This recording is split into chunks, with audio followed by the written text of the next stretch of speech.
বিসমিল্লাহির রহমানির রহিম। প্রিয় এলাকাবাসী, আসসালামু আলাইকুম রহমতুল্লাহ বারকাতুহু। ইয়্যাকা না'বুদু ওয়া ইয়্যাকা নাস্তাঈন। আমরা আল্লাহর ইবাদত করি এবং আল্লাহর সাহায্য চাই। আমি অত্যন্ত আনন্দের সাথে আপনাদের সকলকে জানাতে যাচ্ছি যে বিশেষ করে আমার নির্বাচনী এলাকা বেতাগী, বামনা, পাথরঘাটাতে বিএনপির নেতৃবৃন্দ যথেষ্ট পরিশ্রম করে গত 2 দিন ধরে রাত্রে পাহারা দিয়ে আমাদের এলাকায় লুটপাট এবং আইনশৃঙ্খলা পরিস্থিতির অনেক উন্নতি করেছেন এবং আমাদের সংখ্যালঘুদের যাতে কোনো ক্ষতি না হয় তার ব্যবস্থা করেছেন। আপনারা জানেন, ইতিমধ্যে আমি একটি লাইভ করেছিলাম সংখ্যালঘুদের নিয়ে, এবং সেখানে আওয়ামী সন্ত্রাসীরা যারা পরিকল্পিতভাবে সংখ্যালঘুদের অত্যাচার করে এবং লুণ্ঠন করে তাদের ভীতিগ্রস্ত করে তাদের দিয়ে একটি কার্যক্রম করে তারা এটা বহির্বিশ্বে বা অন্য কোথাও প্রচার করার চেষ্টা করেছিলেন এবং সেই দোষটা বিএনপির উপর চাপাবার চেষ্টা করেছেন। বিএনপি নেতৃবৃন্দের পরিশ্রমে সে কাজটি তারা করতে পারেনি। সেজন্য আমি আল্লাহর শুকর আদায় করছি এবং আমি আমার এই নির্বাচনী এলাকার সকল সংখ্যালঘুরা ভালো আছে। আমি বরগুনা অন্যান্য থানায় খবর নিয়েছি, সব জায়গায় মোটামুটি সব ভালো আছে। সেজন্য আমি বিএনপি নেতৃবৃন্দ, ছাত্রদল, যুবদল এবং অন্যান্য অঙ্গ সংগঠন যারা এই কাজের সাথে জড়িত ছিলেন এবং আইনশৃঙ্খলা পরিস্থিতি উন্নতির জন্য কাজ করেছেন, আমি তাদের আন্তরিক মোবারকবাদ জানাচ্ছি। একই সাথে আপনারা জানেন যে আমি থানায় ওসিদের সাথে কথা বলেছি। তারা দলগতভাবে তারা বেরোচ্ছেন এবং তারা টহল দিচ্ছেন। তো এই ক্ষেত্রে তারা অনেক ভূমিকা রাখতেছেন। প্লাস আমাদের ইউনো সাহেব, ম্যাজিস্ট্রেট সাহেব, আমি ওনাদের সাথে কথা বলেছি। সবাই চেষ্টা করছেন যাতে আইন শৃঙ্খলা পরিস্থিতি উন্নতি হয়। সকলের সম্মিলিত প্রচেষ্টায় আমাদের নির্বাচনী এলাকার আইন শৃঙ্খলা পরিস্থিতি আগের চেয়ে অনেক উন্নতি হয়েছে। কিছু কিছু ঘটনা যে এখনো ঘটছে না তা নয়, কিছু কিছু অতি উৎসাহী মানুষ আছেন যারা এখনো এইসব কার্যক্রমের সাথে জড়িত আছেন। আমি কঠোরভাবে এবং খুব পরিষ্কারভাবে বলে দিতে চাচ্ছি, কেউ কোনো ব্যক্তি যদি এইরকম লুটপাটের সাথে জড়িত থাকেন, কোনো আইন শৃঙ্খলা পরিস্থিতি আইন যদি নিজের হাতে তুলে নেন, এরকম যদি তৈরি করেন, তাহলে তার ভবিষ্যৎ অত্যন্ত খারাপ হবে। এবং সেটা প্রধান উপদেষ্টা বলেছেন, আমাদের নেতা জনাব তারেক রহমান সাহেব তিনিও পরিষ্কারভাবে এবং কঠোরভাবে বলেছেন। কাজে এই বিষয়টি আপনারা সজাগ দৃষ্টি থাকবেন। আর এখন হাইব্রিড আওয়ামী লীগ হয়েছে, বিএনপি হয়েছে। আওয়ামী লীগে যারা এতদিন আওয়ামী লীগ করেছেন, সন্ত্রাস করেছেন, লুটপাট করেছে, এরকম ব্যক্তিরা হঠাৎ করে তারা বিএনপিতে আসার চেষ্টা করেছে এবং বিএনপির নাম ধরে তারেক রহমান সাহেবের নাম স্লোগান দিয়ে, বেগম খালেদা জিয়ার নামে স্লোগান দিয়ে, ধানের শীষের নামে স্লোগান দিয়ে তারা লুটপাট শুরু করেছে কোথাও কোথাও। এবং বিএনপির নেতৃবৃন্দের হস্তক্ষেপে সেটা বন্ধ হয়েছে। আমি সেজন্য বিএনপি নেতৃবৃন্দকে বলতে চাই, বিষয়টিকে আপনারা অত্যন্ত সজাগ দৃষ্টি দিয়ে বিষয়টি দেখতে হবে। আপনার নেতা জনাব তারেক রহমান তিনি গত পরশুদিন তার মিটিংয়ে, জনসভায় পরিষ্কারভাবে দ্ব্যর্থহীনভাবে বলেছেন, এই মুহূর্তে কোনো ব্যক্তি বা কোনো দলের, অন্য কোনো দলের কোনো লোক বিএনপিতে আসতে পারবে না এবং আসতে দেয়া যাবে না।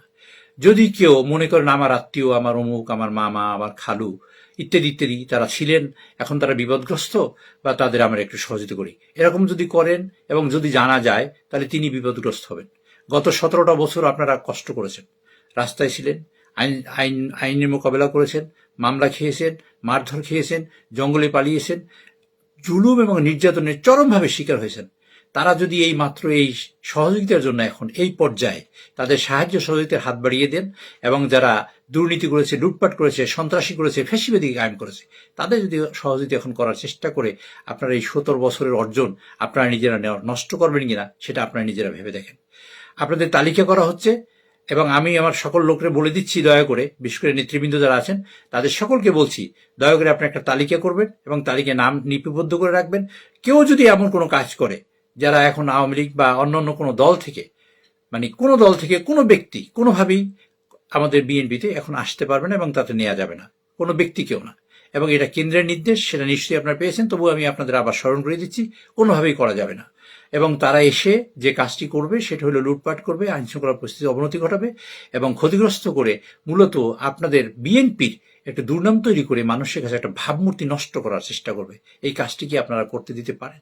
কোনোভাবেই না, এবং সেটা আপনারা করবেন না, সেই বিশ্বাস আমি রাখি।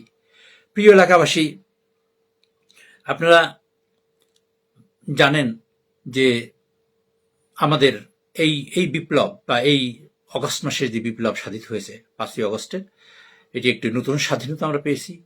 এই স্বাধীনতা পেতে এই দেশের গণমানুষ, বিশেষ করে ছাত্র সমাজ, অকুতোভয় তাদের বুকের রক্ত ঢেলে দিয়েছেন মাটিতে, এবং তারা অসীম সাহসী নিয়ে সাহস নিয়ে এখানে এই যুদ্ধ করেছেন এবং যুদ্ধ করে এই ফ্যাসিবাদী সরকারকে পতন ঘটিয়েছেন। কাজেই এর সুফল যাতে এই দেশের গণমানুষ পায়, এই দেশের সাধারণ মানুষ পায়। এই দেশের সাধারণ মানুষ এতদিন জগদ্দল পাথর যাদের মাথার উপর চেপে বসেছিল, যাদের কোনো স্বাধীনতা ছিল না, যারা কোনো মুখ ফুটে কথা বলতে পারতো না, এমনকি টেলিফোনেও কথা বলতে পারতো না, এইরকম লোকেরা টেলিফোনে কথা বললে সেটা আড়িবাদ হতো এবং সে কি বলছে তা শোনা হতো। এইরকম পরিস্থিতি থেকে তার উন্নতি হওয়ার পরে এই স্বাধীনতার সুফল, এই স্বাধীনতার কল্যাণ যাতে সকল মানুষ পায়, সকল মানুষের কাছে পৌঁছে দেওয়ার দায়িত্ব কিন্তু বর্তমানে আমি মনে করি সবচেয়ে বড় দল হিসেবে বিএনপির কাঁধেই বর্তিয়েছে। কাজে এই দায়িত্বটা বিএনপির নেতৃবৃন্দ আপনারা বিশেষভাবে পালন করবেন, সেটা আমি আপনাদের কাছে প্রত্যাশা করি। আপনারা সবাই ভালো থাকবেন এবং যাতে কোথাও কোনো সমস্যা তৈরি না হয় তার ব্যবস্থা করবেন। যদি কোথাও কোনো সমস্যা তৈরি হয়, কেউ যদি করেন, আর বিশেষ করে আরেকটা কথা বলতে চাই, সেটা হলো আপনারা থানার পুলিশ স্টাফ তারা কার্যক্রম শুরু করেছে, আপনারা বিশেষ করে বিএনপি নেতৃবৃন্দ তারা তাদের সহযোগিতা করবেন যাতে তারা তাদের দায়িত্ব পালন করতে পারে এবং এলাকায় যাতে কোনো সমস্যা তৈরি না হয় সে কাজটা যাতে তারা করতে পারে। প্রশাসনের সাথেও আপনারা যোগাযোগ করবেন। সংখ্যালঘুদের কাছে আমি বিশেষভাবে অনুরোধ করতে চাই, তারা যদি কোথাও কোনো সমস্যা দেখেন দয়া করে প্রশাসনের সাথে যোগাযোগ করবেন, বিএনপির স্থানীয় নেতৃবৃন্দের সাথে যোগাযোগ করেন। যদি কোথাও তারপরে কোনো সমস্যা হয় আমার সাথে যোগাযোগ করবেন। আমি চেষ্টা করব আপনাদের যাতে কোথাও কোনো সমস্যা না হয়। এবং আপনারা খেয়াল রাখবেন, আওয়ামী সন্ত্রাসীরা যারা বিগত দিনে সবসময় নিজেরা সন্ত্রাস করে আপনাদের সম্পদ দখল করে আপনাদের উপরে রাহাজানি করে আপনাদের সম্পদ লুটপাট করে তারা সবসময় বিএনপি এবং বিরোধী দলের উপর দোষ চাপাবার চেষ্টা করেছে, সেই কাজটি যেন এখন কোথাও না হয় এবং সেই কাজে যদি আপনারা কেউ কারো জড়িত না থাকেন, যদি থাকেন সেটা কিন্তু জানা যাবে। কাজেই সুতরাং আপনারাও সাবধান হয়েন যাতে আপনাদের মধ্য থেকে কেউ এইরকম ন্যাক্কারজনক জঘন্য কাজ করতে না পারে, সেদিকে আপনারা নিজেরাও দৃষ্টি রাখবেন। আমি বিশ্বাস করি আমার নির্বাচনী এলাকার সকল মানুষ ভালো থাকবেন।